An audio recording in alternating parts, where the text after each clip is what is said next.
The trial of Drew Peterson will not be getting underway tomorrow as scheduled. The proceedings will be delayed as prosecutors are appealing a judge's ruling to exclude some hearsay evidence. Peterson is charged with the murder of his third wife, Kathleen Savio, back in 2004. Now, prosecutors spoke to reporters just a short time ago about their appeal. The story of the delay in the Peterson trial is new here at 4:30. ABC 7's Sarah Schulte joins us live from Joliet with more about what they had to say. Sarah? Well, Linda, it's an appeal that can delay the Drew Peterson trial for several months. Will County State's Attorney James Glasgow said he consulted with several legal experts on this, including DuPage County State's Attorney Joe Burkett. Glasgow said that he was ready to go to trial, but he wanted to make sure that he would do everything that he could do to make sure that he would have evidence available to him. Drew Peterson will have his day in court, but it will not be tomorrow. Will County State's Attorney James Glasgow is appealing to a higher court trial judge Stephen White's decision to bar certain hearsay statements, which are third-party witnesses. According to sources, White is not allowing most of the statements. I only get one trial. There's a concept called double jeopardy, and I'm obligated as the state's attorney of Will County to make sure that when I go into court, I have all the evidence that I can possibly garner.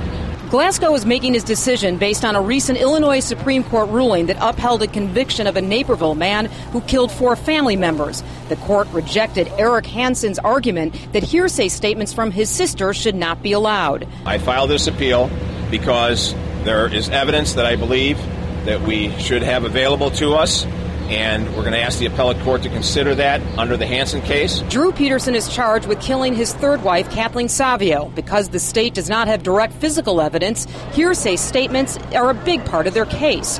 One of Peterson's attorneys calls Glasgow a chicken for filing the appeal and delaying the trial. These kind of comments about chickening out, anybody that knows me, I've been in this business for over 30 years. There's not a single person that would call me a chicken, and it's just not going to be done.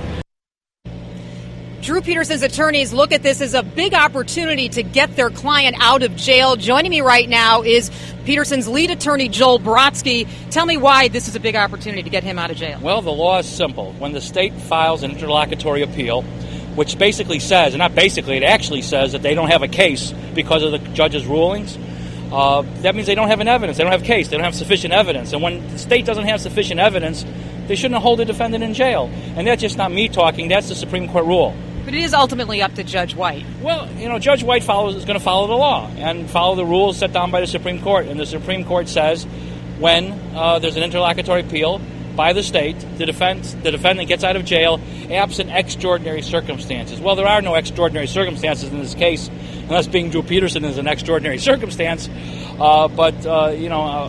Under the rules, he should be released tomorrow. Would an extraordinary circumstance be the fact that he's charged with the murder of his third wife, and he's also a person of interest in the missing fourth wife? Was it that enough? No, and this happens, I was talking to my co-counsel, Joe Lopez, today, and he's had 3 prior homicide cases where the state's taken interlocutory appeals, and the defendant was released pending the interlocutory appeal. So, in a basic, homicide case, no. I've seen there is a case. I know we're live, but real quick, go ahead, yeah. Have you talked to Drew about this? No, actually, I'm on my way to see him right now to give him the good news. All righty, there you go. Thank you very much. Thanks for joining us. Here at the Drew Peterson trial will be delayed probably for several months while the prosecutors go for an appeal. Live in Joliet, Sarah Schulte, ABC 7 News. Linda Allen, back to you. All right, Sarah, thanks very much.